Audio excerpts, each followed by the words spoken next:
Okay, pencils down, thumbs up. So before we get started today, I just have a couple of quick announcements that I want to make.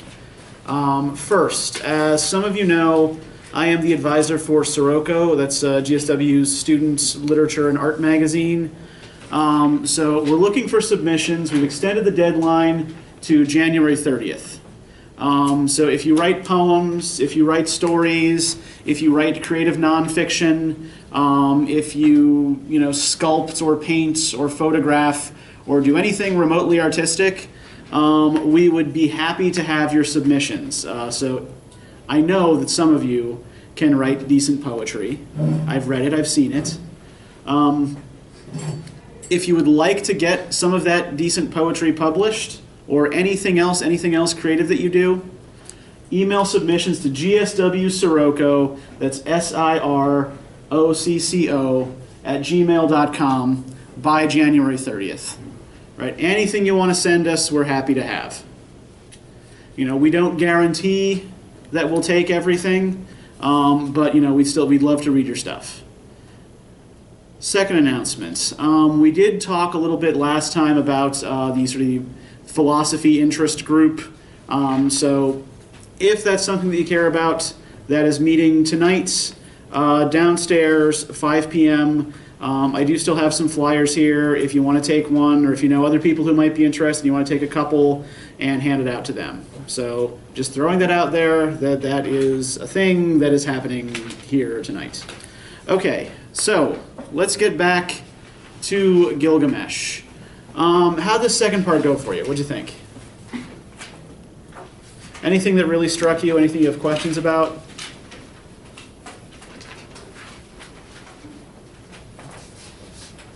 Yes, Caleb. Enkidu left the world just the way that he came in, as clay. Does that mean anything? Sort of.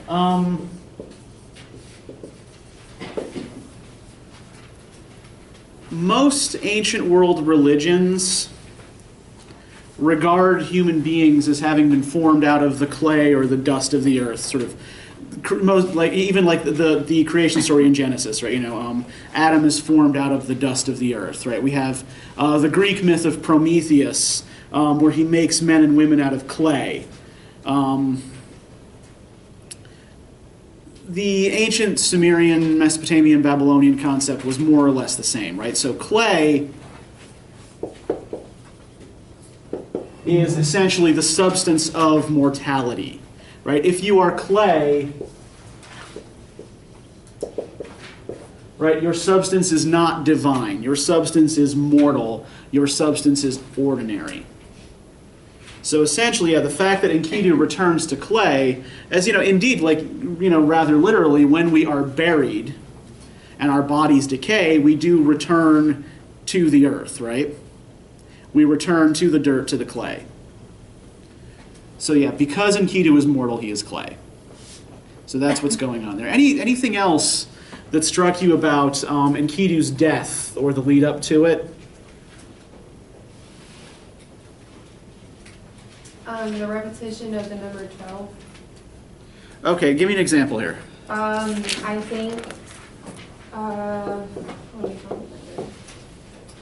like with the 12 hours thing, and I can't remember, but did it take him 12 days to die? Yeah. 2? Yeah, and the whole 12 thing, we're sort of talking about hours in the day, by and large. Yeah, the division of the when Gilgamesh is running through the tunnel, right, trying to escape the sun, we get this. For 1 double hour he ran, for 2 double hours. So essentially, he runs for 24 hours. He runs for a full day. So the idea of the number 12, this is just the sort of hours of light in the day.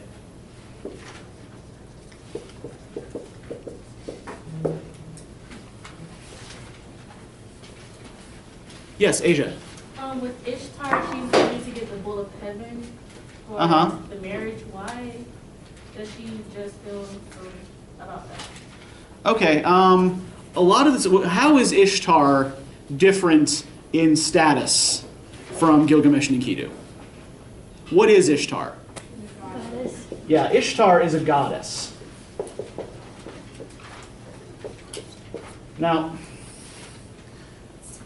most ancient world city-states sort of had their own patron deity, right?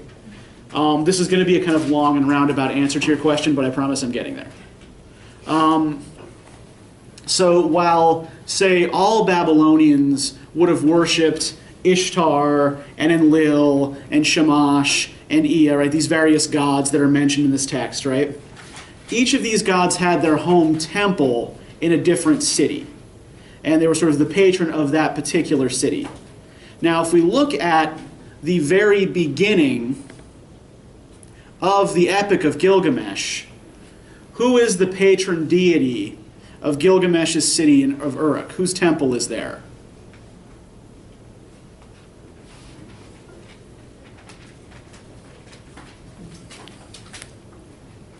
Whose sacred precincts are in Gilgamesh's city?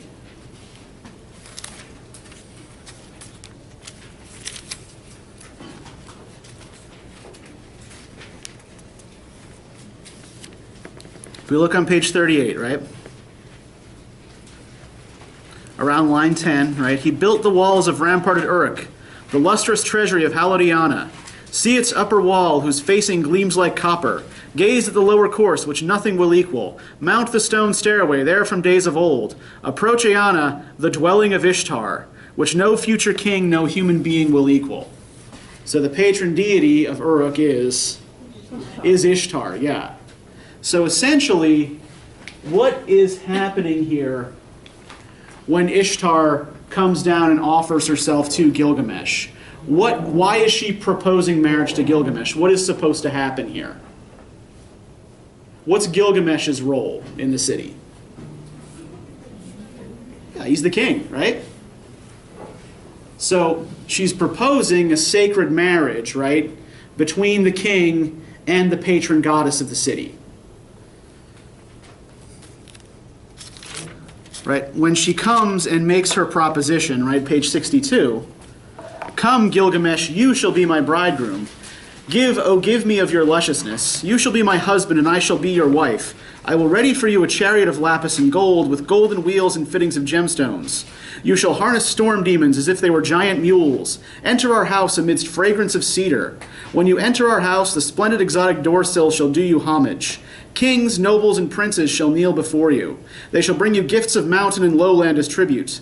Your goats shall bear triplets, your ewes twins. Your pack-laden donkey shall overtake the mule. Your horses shall run proud before the wagon. Your ox and the yoke shall have none to compare." So Ishtar is the goddess of both love and war, right? And is essentially a fertility deity.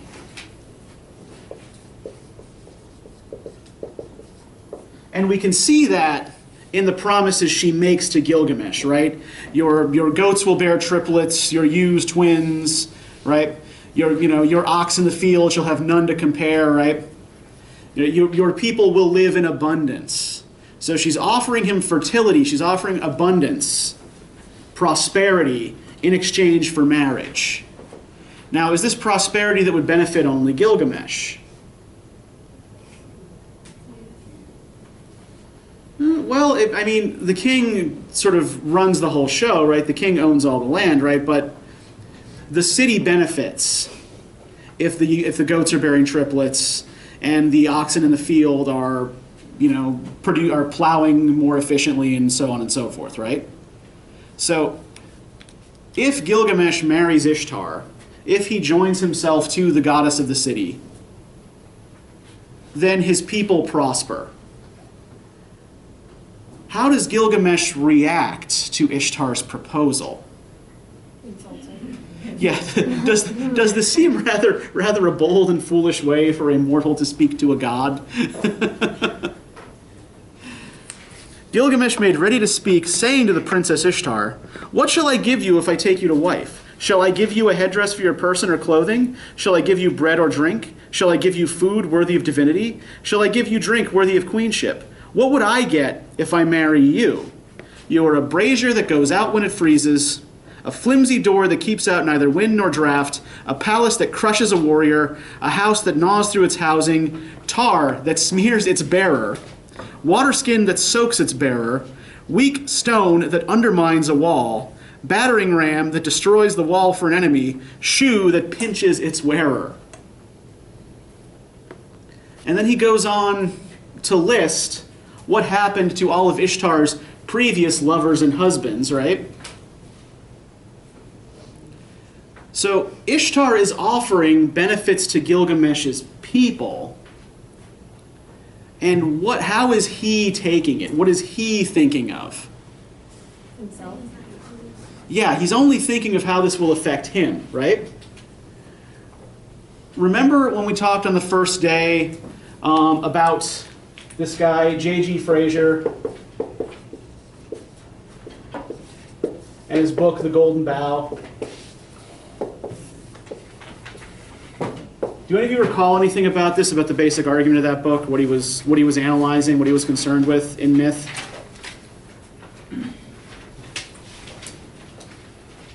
One or two of you are nodding. So give me the gist of this. What was Fraser concerned with? Primitive versions of applied science. Yes. Fertility gods, cults dying. Mm-hmm. Gods and sacred kings. Yeah, and Ishtar is actually connected to one of these dying god, sacred king myths. Ishtar's first husband is the shepherd god Dumuzi.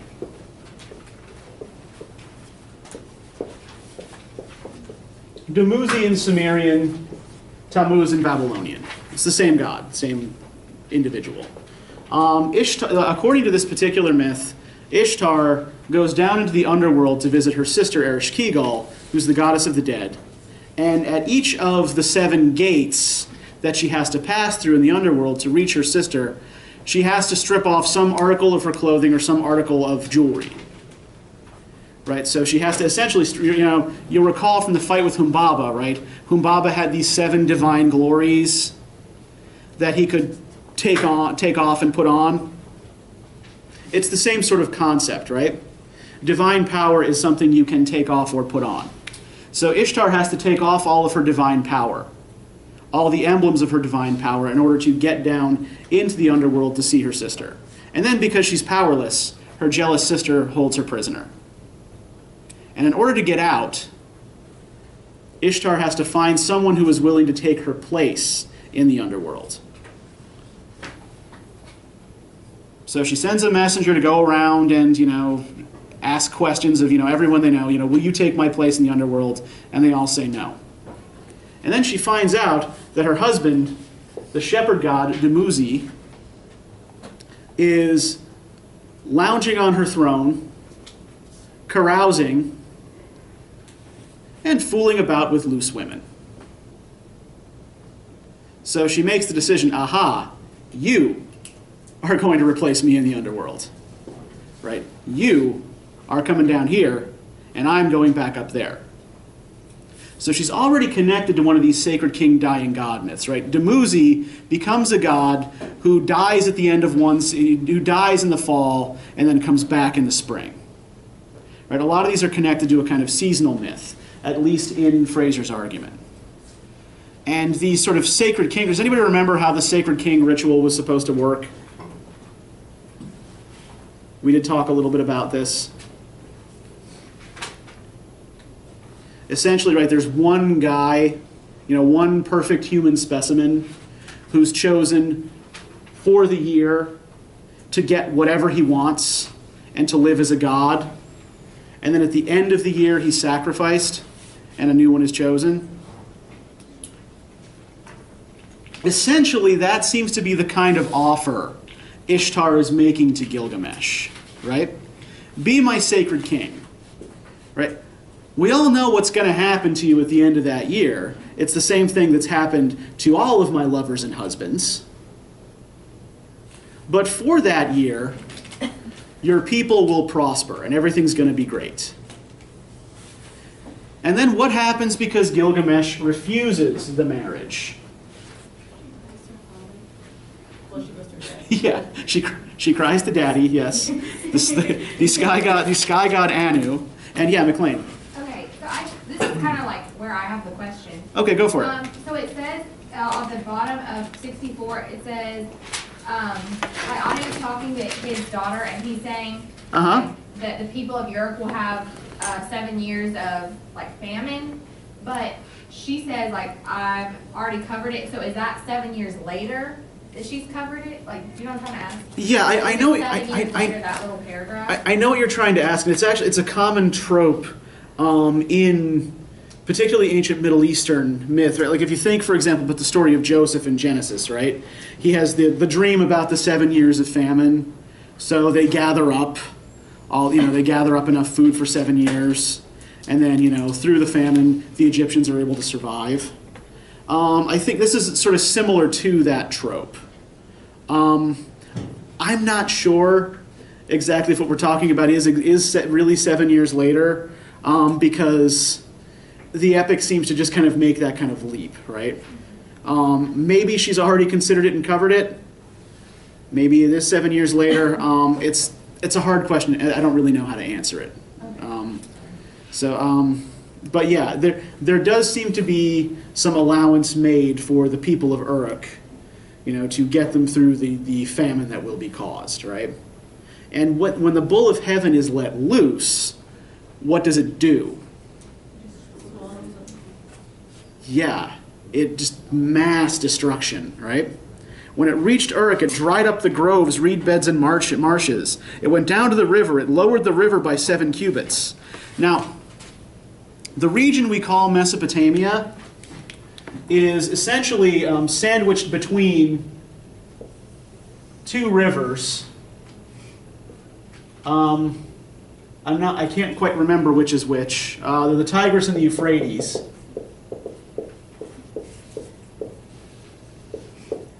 And the region was called the Fertile Crescent because these rivers would periodically flood their banks, and doing so, would leave silt that fertilized the soil.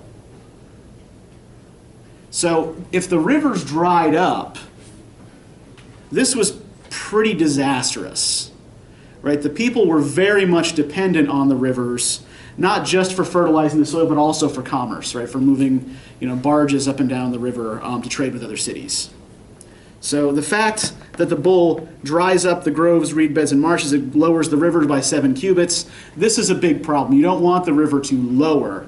You want the river to flood just enough that it fertilizes the soil. At the bull's snort, a pit opened up. 100 young men of Uruk fell into it. At its second snort, a pit opened up. 200 young men of Uruk fell into it. At its third snort, a pit opened up. Enkidu fell into it up to his middle. So the bull is drying up the rivers and sort of making these divots in the land, right? And the people are falling into these sort of chasms that the bull is creating. And if we look at the fight with the bull, how does the fight with the bull proceed? Who takes the lead here and who takes sort of the helper role?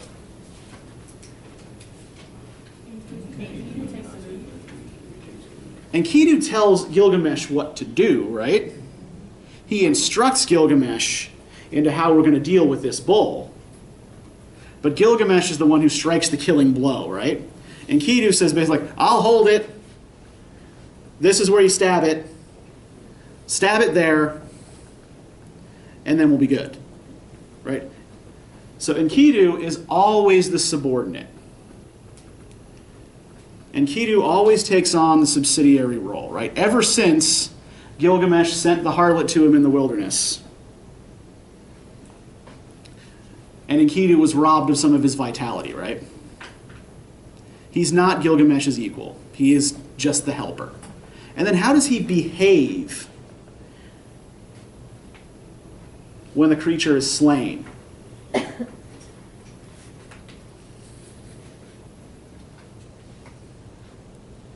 They kill the bull, and what does Enkidu do?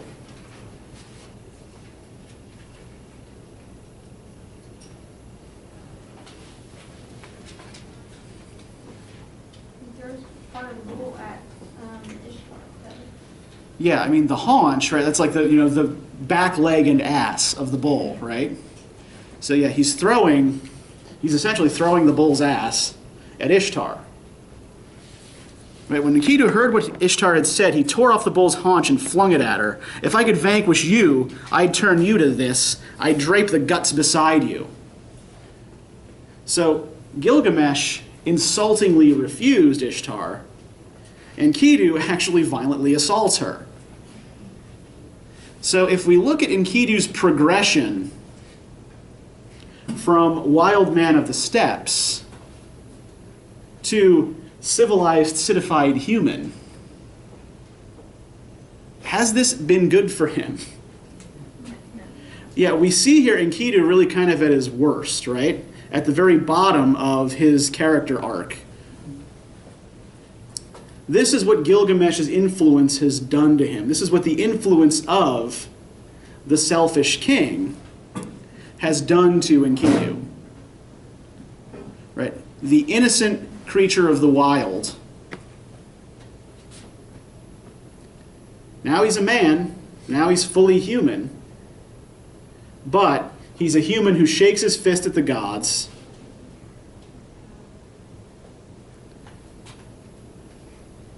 And behaves with great arrogance, right?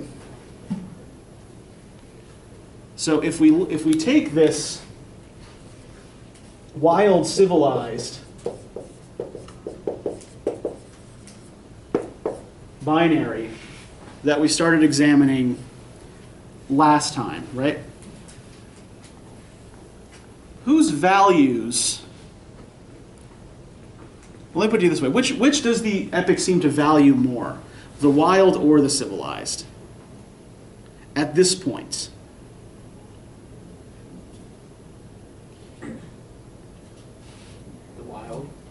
Yeah, Enkidu was better off when he was wild, right? Or at least he certainly thinks he is. But then when he tries to curse those who civilized him, right, the sun god Shamash steps down and says, hey, hold on, wait a minute, right? You actually got a pretty good deal by being civilized.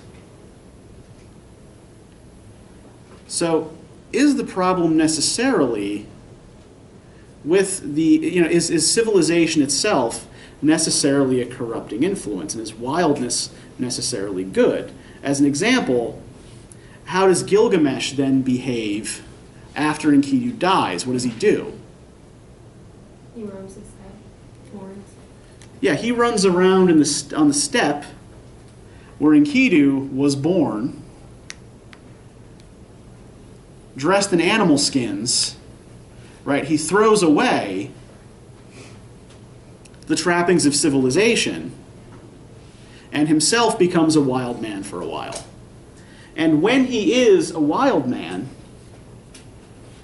does he seem to behave rationally or reasonably? For example, when he comes to, Uttanapishtim's boatman, this guy Urshanabi, right? Urshanabi's the only guy who can cross these waters of death. He has all these stone charms. Gilgamesh is told, you have to go see Urshanabi. And when he finds Urshanabi, what does he do? Throws the chalk. Yeah, he goes crazy. He just attacks the guy for no reason and breaks all of his stone charms, right? So either of these taken to an extreme, right? Civilization taken to its extreme breeds arrogance and decadence.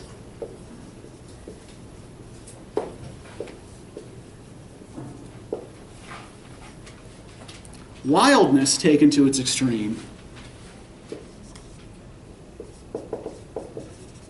breeds violence and unpredictability. Right? Chaos.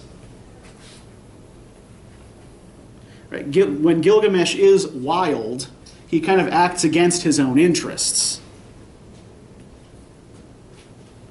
Now, why is he going to see this Uttanapishtim in the first place? What does he want from this guy? Yeah, right. Urshanabi, the guy with the stone charms. I know the names are confusing. Urshanabi, the guy with the stone charms, is supposed to take him across the waters to Uttanapishtim. Why does Gilgamesh need to see Uttanapishtim? He's looking for eternal life, and this guy Yep. This is the only human being ever to achieve eternal life. Right, now what do we remember about Gilgamesh's, shall we say, biological or genetic makeup?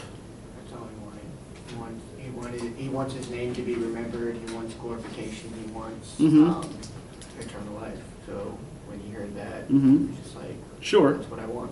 And eternal life is reserved for whom?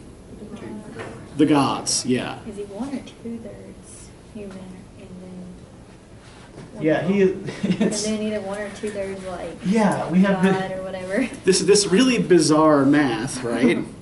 He's 2/3 human, or 2/3 divine, 1/3 human. So he's not quite a god and he's not quite a mortal. He exists in this kind of in-between state. Right? This is what we call liminal. A liminal state. Any of you are familiar with this word? Have you ever heard this word before? Any of you know what liminal means? Okay, then, by way of explanation, briefly. This is a term that was coined by an anthropologist named Victor Turner. Turner wrote a book called The Forest of Symbols in 1967. Turner was describing rituals among certain tribes in Africa. And a liminal state for Turner is the state that someone is in while they are still participating in the ritual. Right? The usual purpose of any ritual is to change your state in some way. You are not quite the same thing at the end of the ritual that you were at the beginning. If we take, like, for example, the Christian ritual of baptism, right? What the theology of most Christian sects tells us is that we are all born with the stain of original sin, right? And then we go through this ritual, and the stain of original sin is washed away by the end of it, right? So you go from someone who is, from an infant who is not saved to someone who is saved at the end, right? If this is what your particular sect believes. While you are in the process of being baptized, you are in a liminal state, sort of in between. You're not one thing or the other. Now, we also use this term, particularly in literary theory, to describe places. There are places that are not quite one thing and not quite another, that are sort of in between. Like, for example, a beach is not quite sea and not quite land. A clearing in a forest is, not quite forest and not quite field. And usually, when you see sites like these occur in a text, these are typically places where the sort of veil between the mortal world and the spirit world breaks down.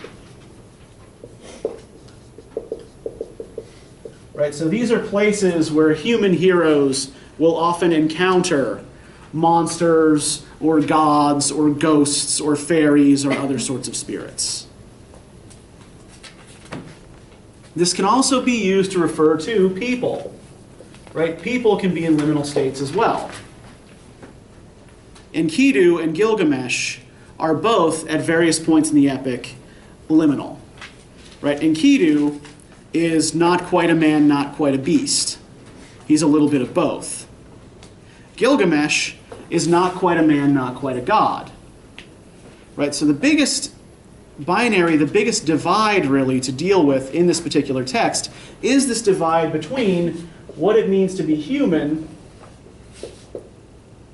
and what it means to be divine, what it means to be a god. And Gilgamesh wants to be, in the second half of the epic, a god, right? What has changed for Gilgamesh where mortal glory is no longer enough for him? What has happened to him? Are you talking about like after Enkidu dies and now he's like afraid of Yeah, he becomes terrified of death as he watches his friend die, right? And he becomes obsessed with resolving this dichotomy in himself, right? Gilgamesh is emblematic of the divide between human and divine because he has a foot in both worlds. He's part human and part God. But watching Enkidu die makes him afraid of the mortal part of himself. Right? If we look at the way he describes Enkidu's death, when he meets the tavern keeper, Siduri,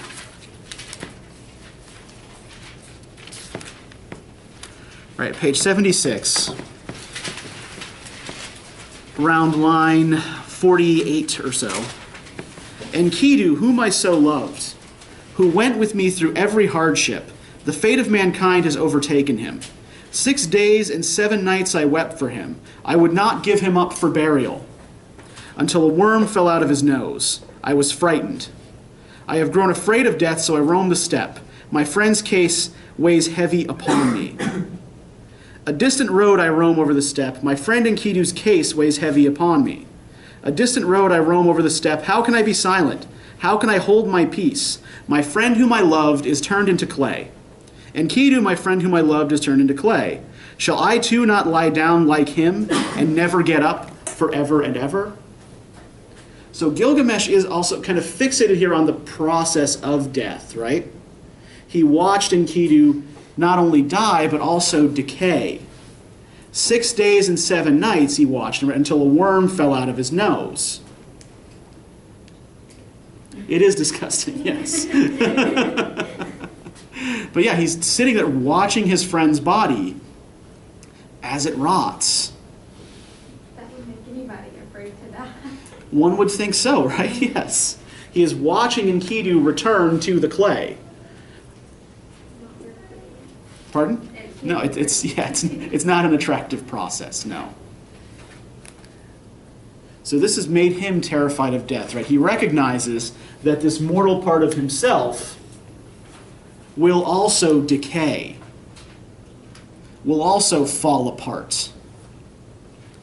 The tavern keeper said to him, to Gilgamesh, Gilgamesh, wherefore do you wander? The eternal life you are seeking you shall not find. When the gods created mankind, they established death for mankind and withheld eternal life for themselves. As for you, Gilgamesh, let your stomach be full, always be happy night and day, make every day a delight. Night and day play and dance.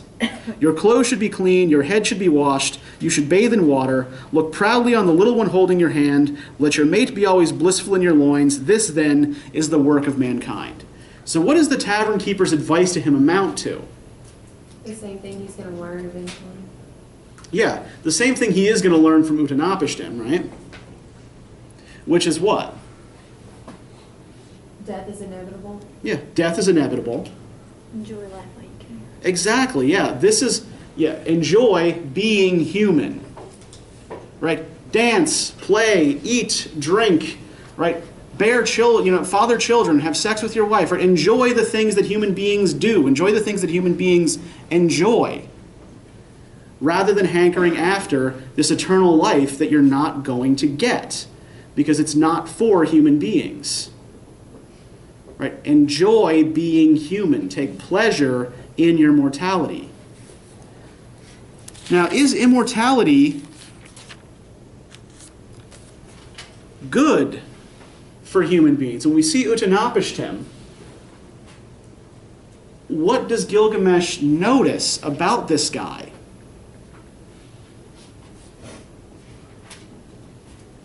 If we look on page 80, at the bottom of the page, Gilgamesh said to him, to Utanapishtim the distant one, as I look upon you, Utanapishtim, your limbs are not different, you are just as I am.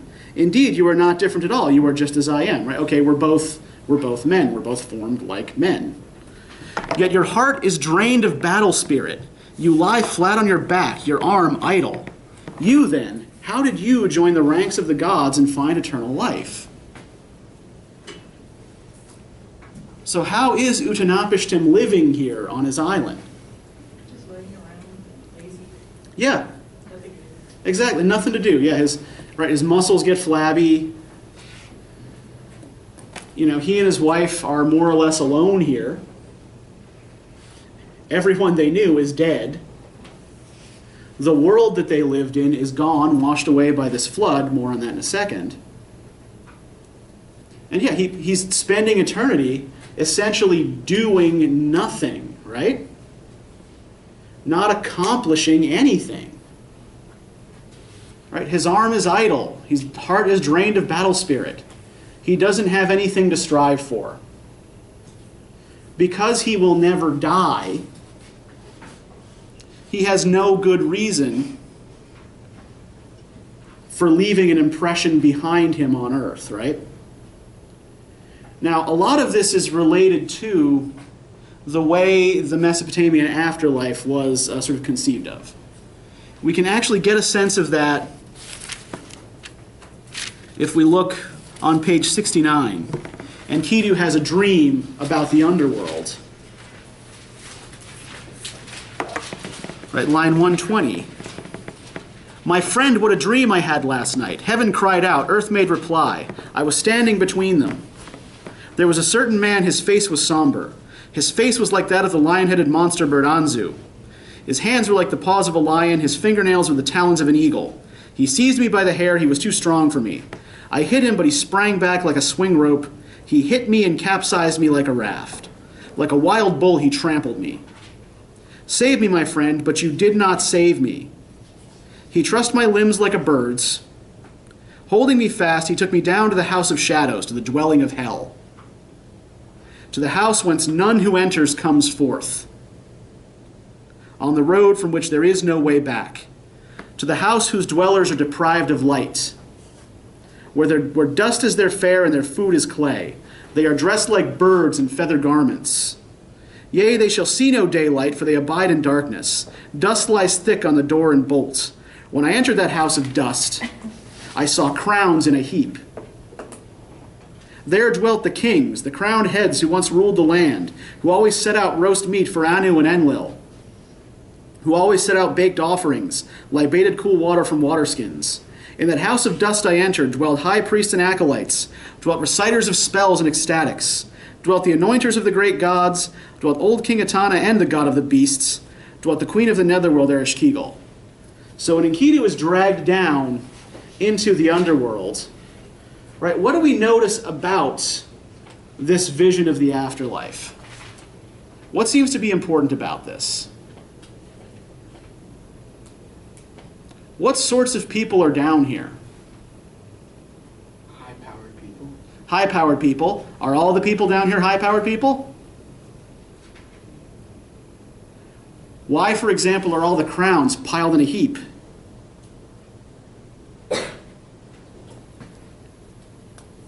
You've got the old mythological king and the god of beasts together. You've got high priests and the acolytes who used to serve them. I mean, does it kind of symbolize that, like, now that they're gone, that their power doesn't even matter anymore? Exactly. It does not matter here what you were in the world above. There's no good afterlife. There's no bad afterlife. Everybody gets the same afterlife. And it's by and large pretty bleak, right? You eat dust and clay. You wear feathers. Right? The spirits are sort of bird-like. The spirits of the dead, the Babylonians used to call etemu.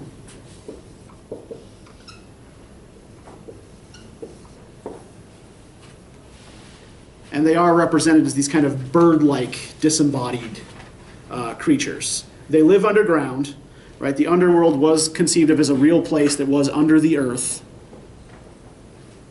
And yeah, once you're down there, there's no going back. And social distinctions that exist in the world above don't matter very much. It doesn't even matter what sort of if you were a good person or a bad person, if you obeyed the gods or disobeyed the gods, right? The guys who anointed the statues of the gods, the guys who left out offerings for Anu and Enlil to propitiate them. Right? They're down here too. Same fate as everyone else. So this is why in the first half of the epic, Gilgamesh is so fixated on earthly glory. Right? Because for an ancient Mesopotamian or an ancient Greek, or any other number of ancient world cultures, the glory you get is in this life. And the only real immortality you can achieve is sort of through the memory you leave behind. Right? You become immortal if you are not forgotten. That is the way for a human being to achieve immortality. Not some wacky quest to meet the representative of the gods. And indeed, this is what Gilgamesh does for Enkidu, right? When Enkidu dies, Gilgamesh builds him that big statue and has that big fancy funeral for him. Right? The idea is to make sure people remember Enkidu, to keep Enkidu alive in the public imagination. Right? There is no death for him who is remembered. Checking where we are for time. Okay, we've got time. Now,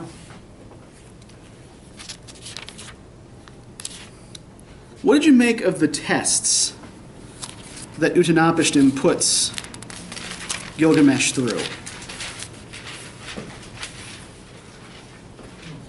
All right, you want to be immortal. Here's what you have to do. What does he ask him to do? Yeah.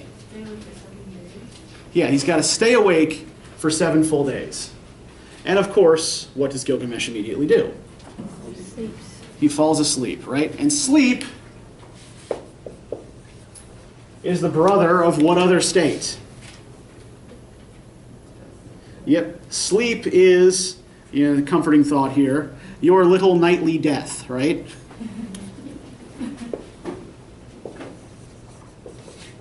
Right, the fact that you need to sleep is evidence of your mortality, right? Those who are immortal or who can be immortal can stay awake for 7 full days. Gilgamesh cannot. The mortal part of him weighs him down. And do you notice anything about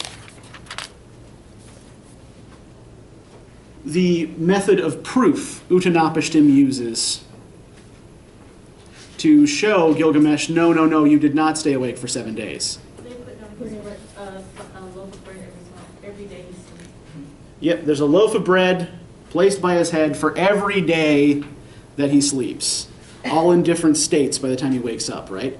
Now, why is bread significant here? Why was bread significant in Enkidu's development? Because it symbolizes human development. Exactly. This is the food of humans. Humans eat bread. And how many loaves of bread do we have by the end of this? 7. How many days did Gilgamesh watch Enkidu decay? 7 days, yep. So the bread decays as the human body decayed, right? So this is evidence of mortality in 2 ways. So then what conclusion does all of this lead Gilgamesh to?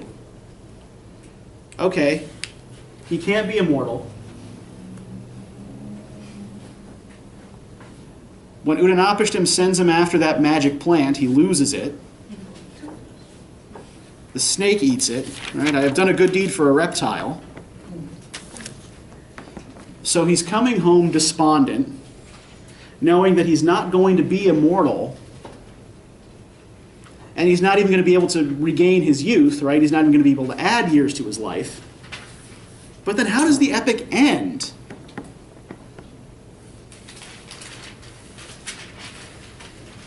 Does it end on a down note?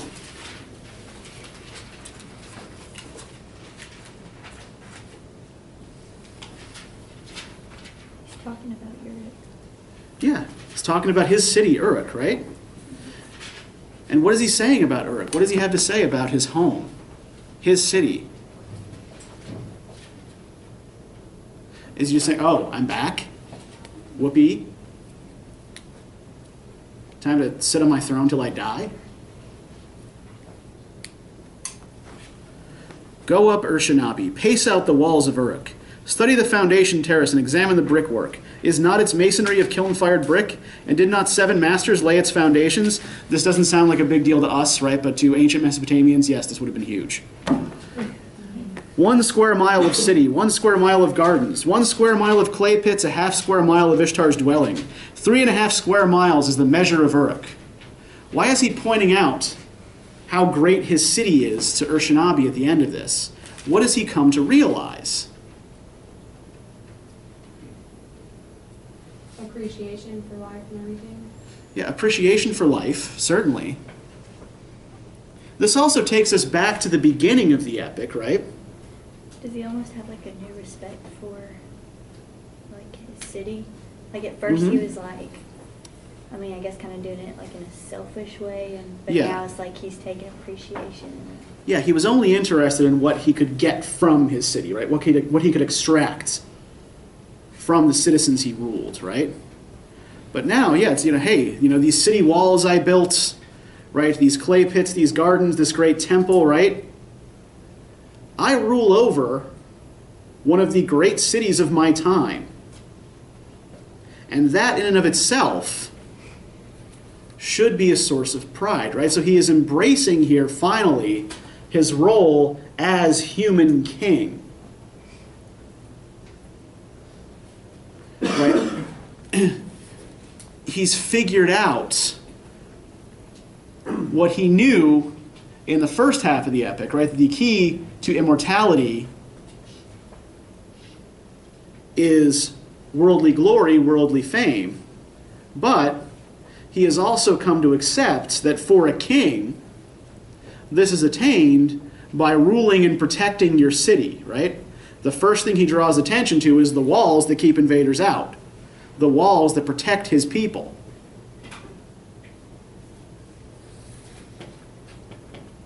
So the whole arc of the epic is to bring Gilgamesh around, right? And to make him into a real king, right? Not a heroic demigod, but an ideal mortal ruler. And in order to be that, he has to accept his limitations. He has to accept the part of him that is mortal, that is human, and to understand that means, not only does that means that he's going to decay, but also that limited amount of time that he's given gives him more to strive for. You only have a limited window in which to accomplish anything. So that's ultimately the lesson that we take away from this, or that the writer of the epic intends for us to take away from this. Now, I think we're probably running pretty close to time here. Okay, we got a little bit of time left. Now, was there anything about this last portion of the epic that seemed weirdly familiar to any of you? McLean? Was Utnah's story the same story of Noah? It's very similar, right? Yeah, Utnapishtim's story is very, very similar to the story of Noah. Now, on the one hand, this should not necessarily be surprising, right? Because again, if we think about where this myth takes place, right, where this epic takes place, which was somewhere down around here, if we're looking at the Tigris and Euphrates River valleys in Iraq, and the ancient Hebrews came from originally sort of somewhere down here, right? Same region, same part of the world. But flood myths actually recur in a variety of cultures with no real connection to each other. This seems to be a common trope. The Babylonian flood myth is probably the oldest.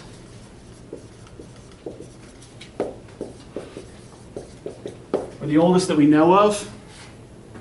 But we find similar myths in ancient India,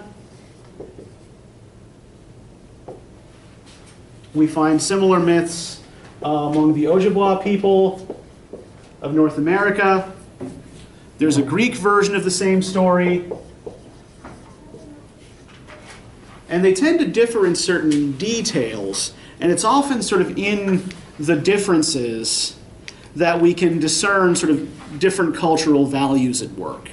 For example, if we think about the story of Noah in the book of Genesis, are we given a reason in the Noah story as to why God decides to flood the earth and destroy human beings? Yeah, the people are wicked and sinful, right? So the flood is a kind of cleansing of the earth, right? Water is often, symbolic of sort of purification or cleansing. We see the same thing in this epic, like every time Gilgamesh or Enkidu takes a bath and puts on new clothes, their state is changed afterward. Does this version of the flood story offer any real explanation as to why the gods destroy human beings? No. They just all agree to do so, except for the god Ea, who instead of directly informing Utanapishtim that this is coming, sort of, shouts to a reed, well, it's like, hey, Earth is going to flood and everybody's going to die. Somebody ought to build a boat according to these dimensions. Right? I'm talking to you, who's standing on the other side of this wall. So, does Utanapishtim seem to be chosen for any particular virtue he possesses? Right?